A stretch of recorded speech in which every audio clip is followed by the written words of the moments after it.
So we'll have a look at the Acorn consumer database. It's a good tool.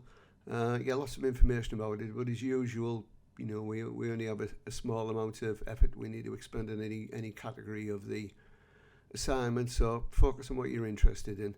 Some videos there you can watch. I'd certainly suggest you look at the introductory ones as a user guide there as well, which you may or may not need. You will have to register to use it, and you'll probably need to use your university email. But that's not a problem, it's free. You don't need to worry about that. Right, so I've already registered, so when I click on Try Acorn, it brings up a number of things. By postcode, so we can look at different geographical regions. There's a number of Acorn lists which are available there, so let's have a look at that.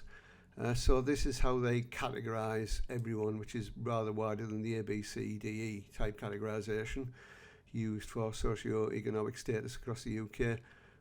So up the top we have lavish lifestyles, people living in exclusive enclaves, whoever they are.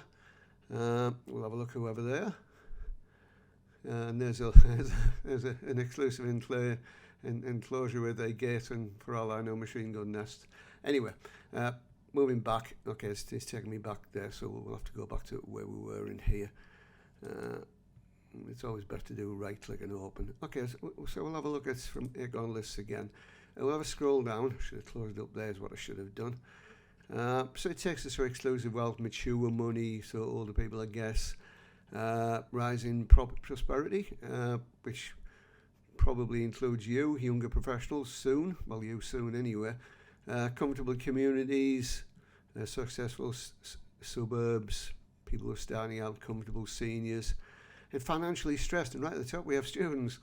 They used to be included in the UK socioeconomic status right at the bottom with the little note that this is a temporary status, and of course it is. You'll all hopefully walk into professional jobs and your socioeconomic status will rise in that sense.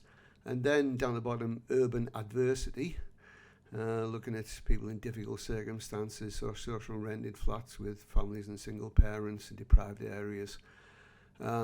Okay, so if we just have a look at students and see the sort of things we have in there. So if we stick on student flats and halls of residence, so it's got some example. I click on this map and it doesn't appear to have us on, which is reasonably annoying. Talked a little bit about student accommodation.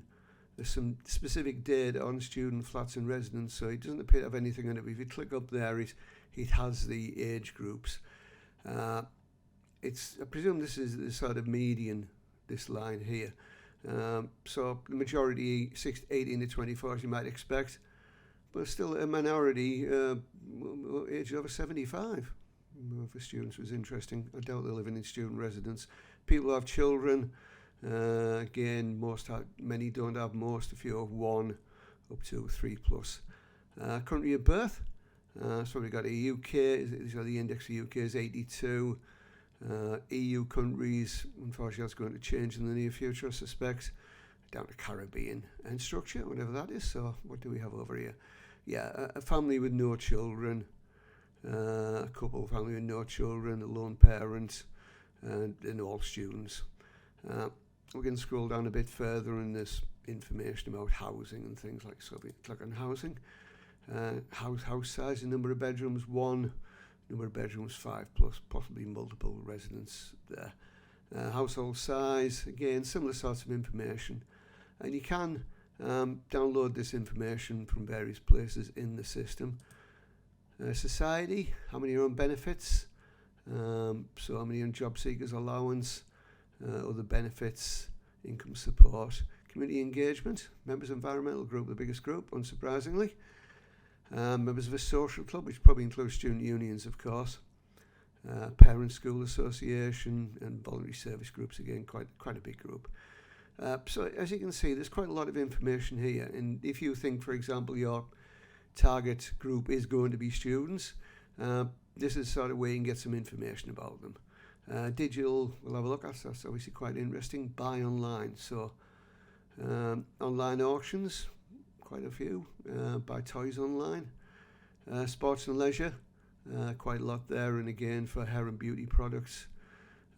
Local government services, a lot less. Digital influencers, so where that's obviously quite useful. They take part in discussion groups. They post ratings, comment on other people's blogs. They write their own blog and post content links you find by various things. And if you look at online marketing, see equally influential are replying to advertising text messages, getting coupons and vouchers, reading promoted tweets, and responding to advertising by the internet, which is, I guess, where most people get their advertising these days. Right, okay. So I'll go back again. It'll take us back to the original page, probably. Okay, I'll have to go back via this. Yeah, okay, so we're going there. So again, if we look at postcode, so we'll type in TS1 3BA, should be TS1 not Y, which is the postcode of a university. So find income type.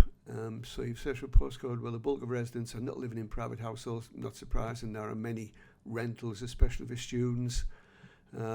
Maybe unlikely to be active consumers. Well, I mean, I don't think that's really right, is it? And they're saying maybe residents of care homes and medical establishments. I mean, that's possible. That's almost certainly untrue. So you do have to take these things with a pinch of salt. It may be true that before, for example, the Gresham area was demolished. That was true.